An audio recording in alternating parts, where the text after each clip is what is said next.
Hello, welcome back to my channel. My name is Adrienne and today I'm back to give you a wrap up of all the books I've read since my January wrap up, which I'm not sure why I stopped doing monthly wrap ups since then, but I'm here to catch you up so I can get back on track with my monthly wrap up. So here are all the books that I've read from February through May. I'm only going to linger on the ones that I loved and breeze on by the ones that I don't feel like talking about. So let's jump right into it. The very first book from February is The Deep by River Solomon. This book follows a group of mermaids, and the main character, mermaid, is the one responsible for holding the people's history in her mind because it is a tragic past. The mermaids in this book are created from the transatlantic slave ships, the people that were thrown overboard and were in some way murdered on their way to be a slave in America, and the pregnant women there when their babies come out turn into mermaids. The mermaids cannot survive their daily life holding on to this horribly tragic past, but once a year the mermaid group has to give the holder of the memories a break for a day or two, and when the memories are passed to the group, she runs away because she can't take that burden back. And it's such a beautiful story. I loved River Solomon's writing and I can't wait to read more of her books. That one was beautiful. Next, I read From Scratch by Tembi Locke. Tembi is an American actress. She married an Italian man, and it takes you through their relationship, his diagnosis with cancer, her living after him and interacting with his family in Sicily, their child together. I didn't like this book, and it's an autobiography, so of course I feel horrible saying I don't like it, but I really did not connect with Tembi, and I did not like the way that she felt very judgmental about her husband's family and their way of life. And I understand that she was an outsider, or you know, being the only black woman in this Sicilian town, but I feel like what she would be offended by them feeling about her is kind of how she felt about his family sometimes, and it was just not my favorite.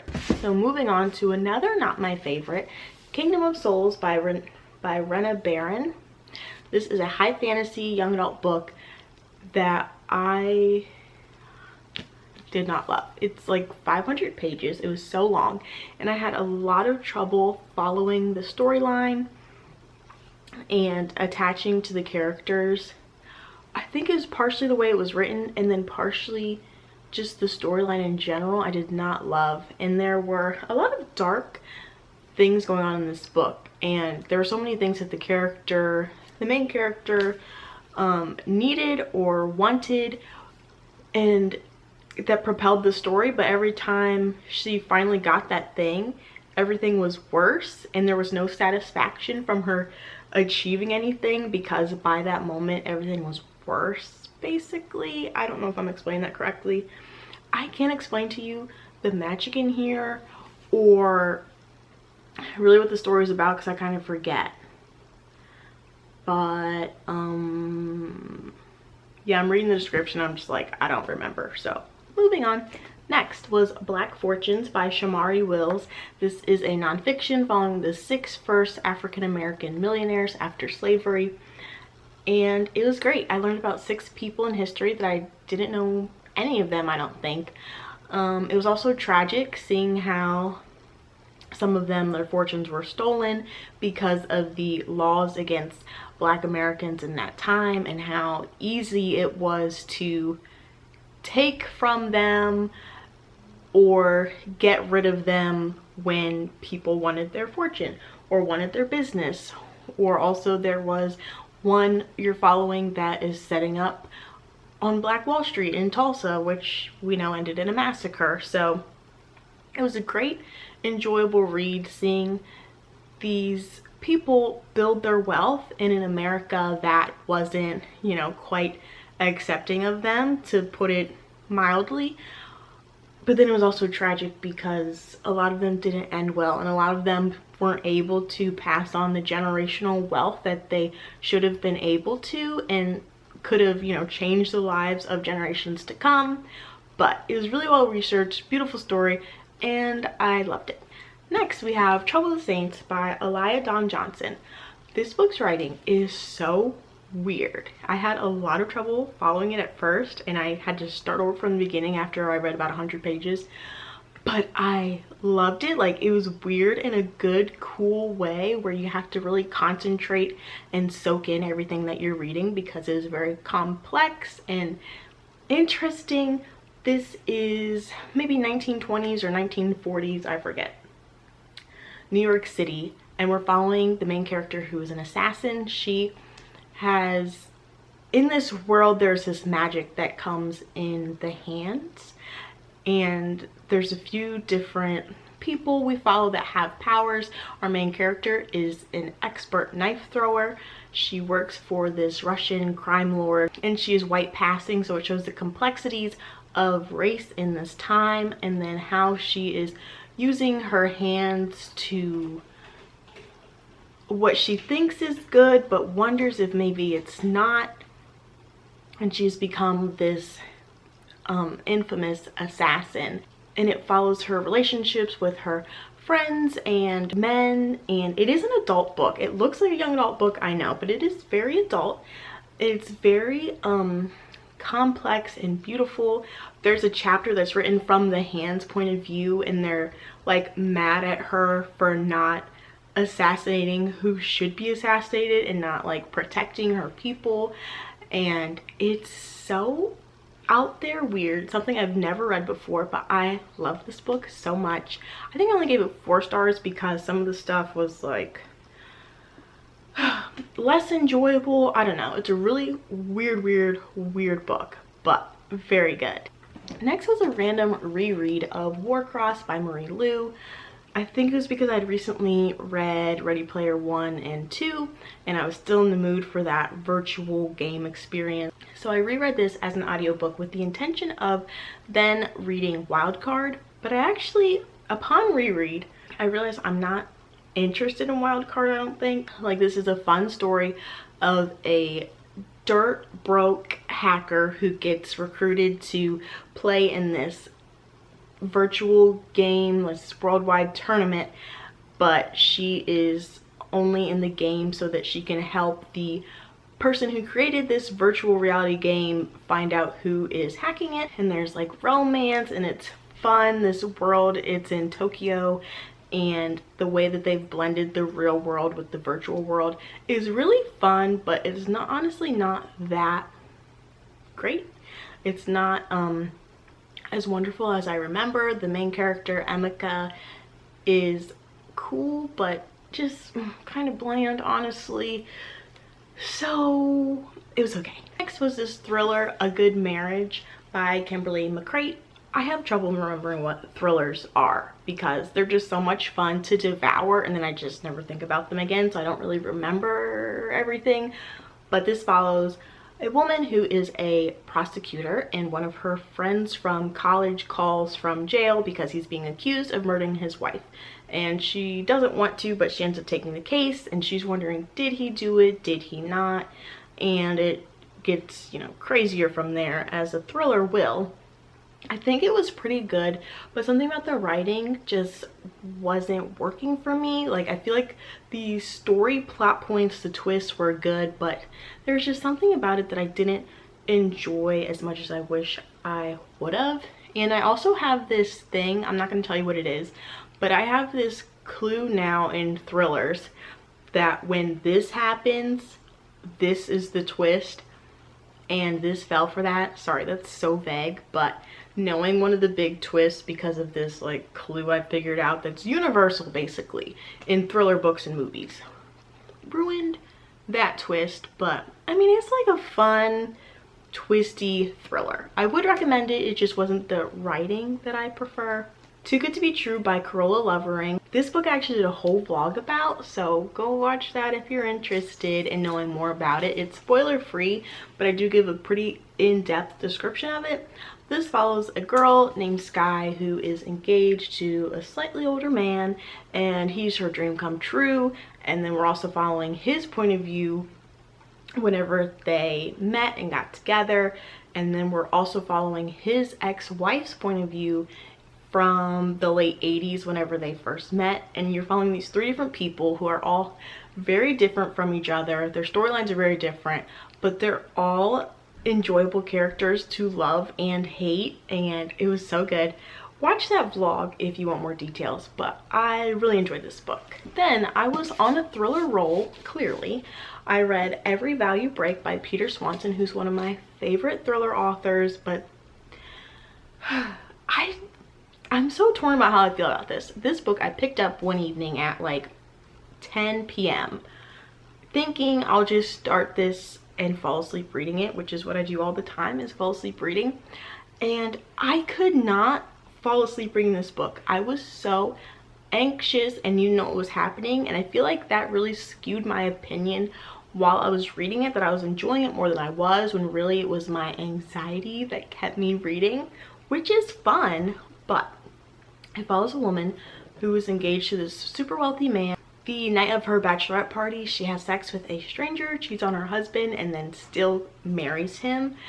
And this follows them when they are going on their honeymoon at this exclusive fancy island resort where there's no internet or really connection to the mainland, and it's this creepy island full of men, and immediately the vibes there are just not good. And then the guy that she cheated on her husband with shows up.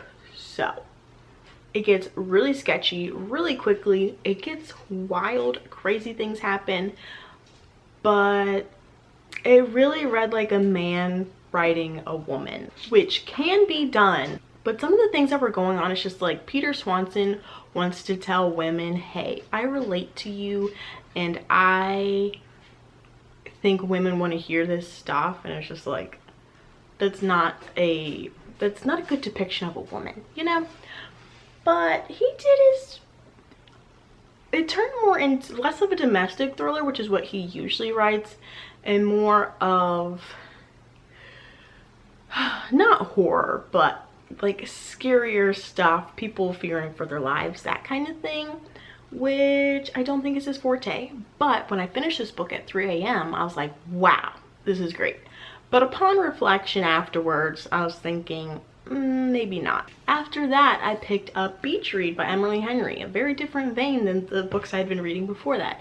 This follows a guy and a girl who are neighbors in these beach houses, and they're both kind of in writing ruts. They are authors. The girl is a romance writer, and the man like wants to write the next great American novel, and he's very serious. So then on a bet, they switch genres. So he tries to write a romance, she tries to write literary fiction, and it's just a cutesy rom-com, but not like a cheesy one. Like, it's very a wholesome, beautiful book that really, if you're into writing, will make you feel like writing. Like, it's so much fun to see 2 authors interacting. Next was Recursion by Blake Crouch. I've read at least two books by Blake Crouch.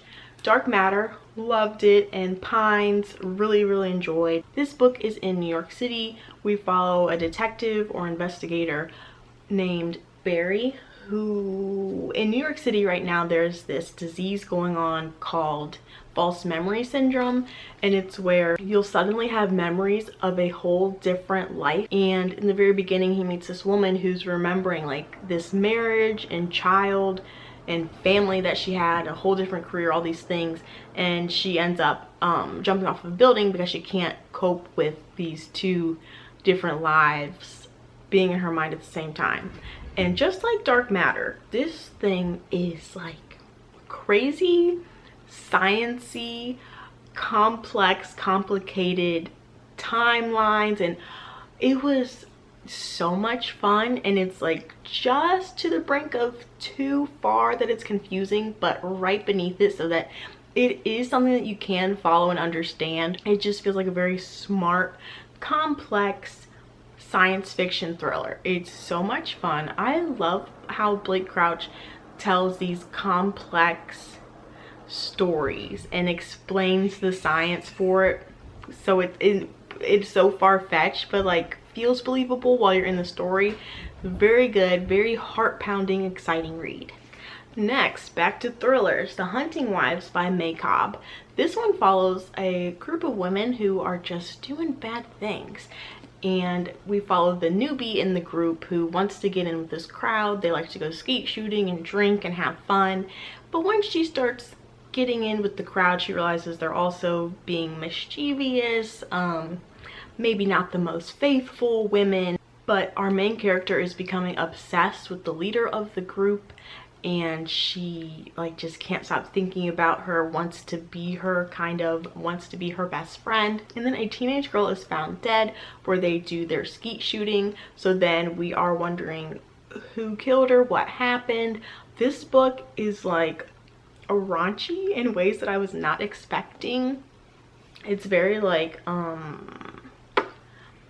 don't know, I mean, I'm not a prude, well, I'm kind of a prude, but I was just surprised, didn't see, look, I can't even talk about it, I'm getting flustered. It's like a seductive, crazy ride, okay? Bad things are happening and people are hooking up that shouldn't be. And yeah, our main character is just out of control because she is obsessed with this group and fitting in and having fun and being wild. And it was pretty crazy, but a fun thriller. And then I found a gem. Well, I didn't find it, it's very well known, but a gem of a book that I was not expecting to be so wonderful. Eleanor Oliphant is Completely Fine by Gail Honeyman. This really snuck up and surprised me. She is a super, honestly, boring person. She's almost 30. She works in an account receivable, boring office job. She's just living her boring life and then just going home. And I mean, I'm not that extreme, but I could definitely relate to Eleanor sometimes. But it's this beautiful story of her becoming more of a person, or like more of a contributor to society, we'll say. But she is such a great character. She has trouble with socially interacting with the world and with people, and it's just about her making friends and like trying to improve her life and overcoming a lot of trauma that she's had. And it was beautiful. I think out of everything I've said so far, this is what I would highly recommend the most, actually maybe in this whole wrap up.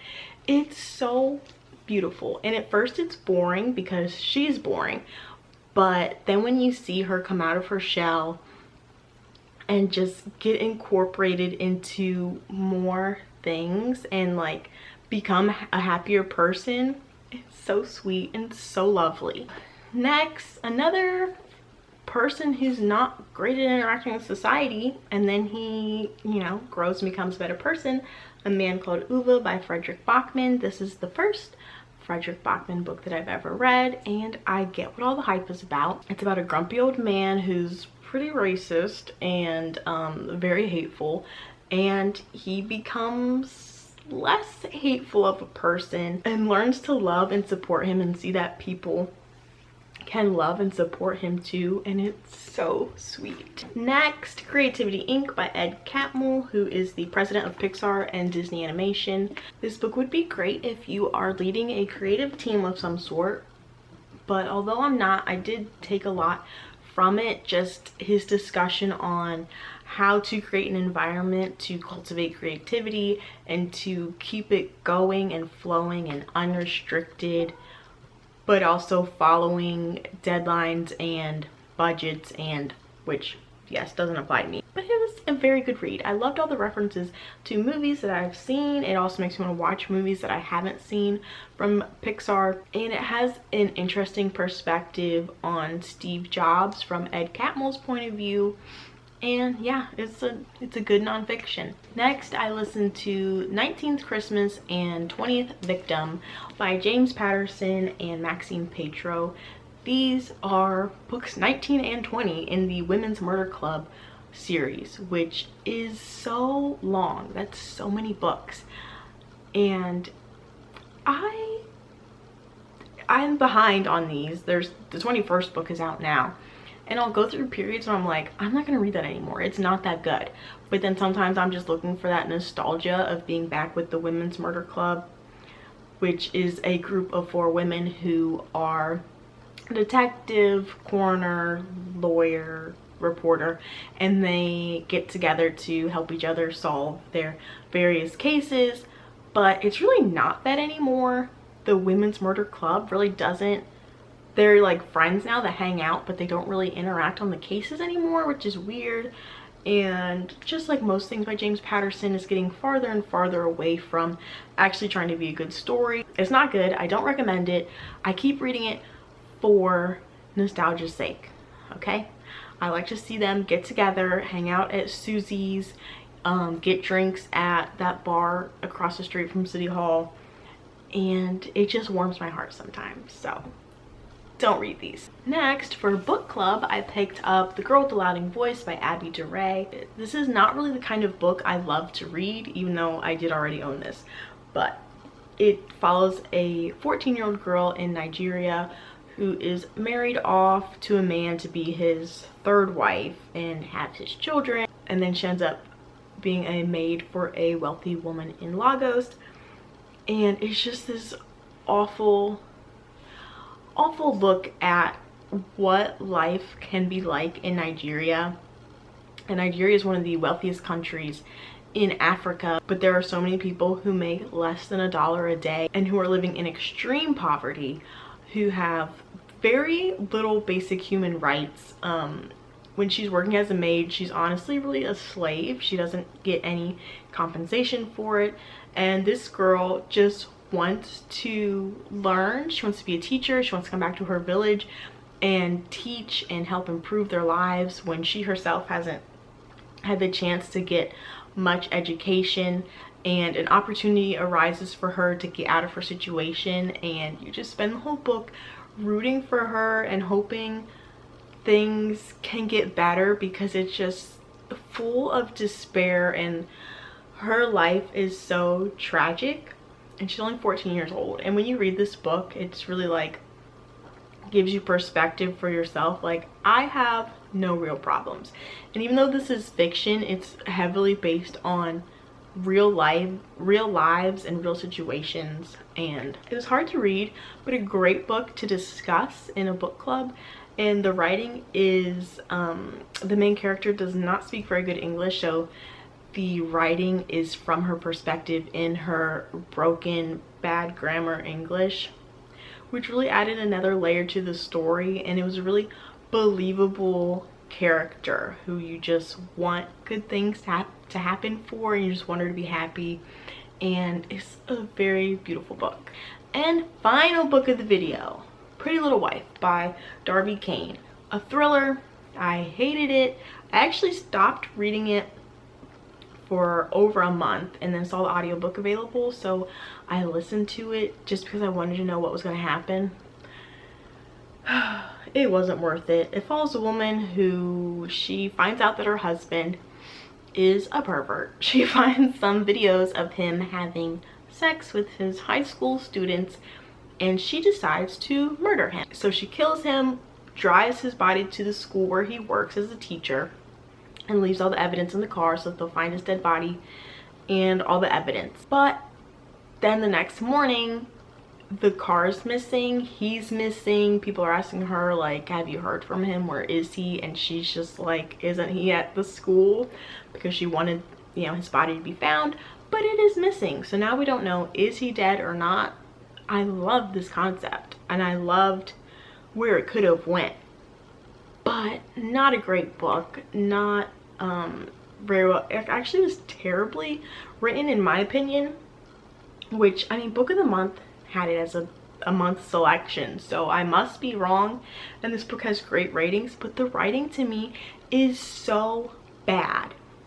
It's so repetitive. They'll have a person say or do something, then a bunch of adjectives describing what we already saw them say or do, and then the character's thoughts seeing what they did. You'll see a character has shifty eye movement, which we all know means that they're nervous, but it's like they shifted their eyes nervously, because you could clearly see they were so nervous, and then she's like, he's so nervous. So unnecessary. Terrible writing. Coolest concept, horrible execution. And that is everything. I'm currently reading The Way of Kings by Brandon Sanderson, which I've been trudging along through for months. Even though I'm enjoying it, I can't read it for long bouts of time. And it's the beginning of June. I've already read 4 books, I think. So, but I'll tell you about those in the next wrap up, which will be for 1 month only, a June wrap up, hopefully. So those are all the books. I'm exhausted from talking. Thank you guys so much for watching, and I'll see you next time. Bye.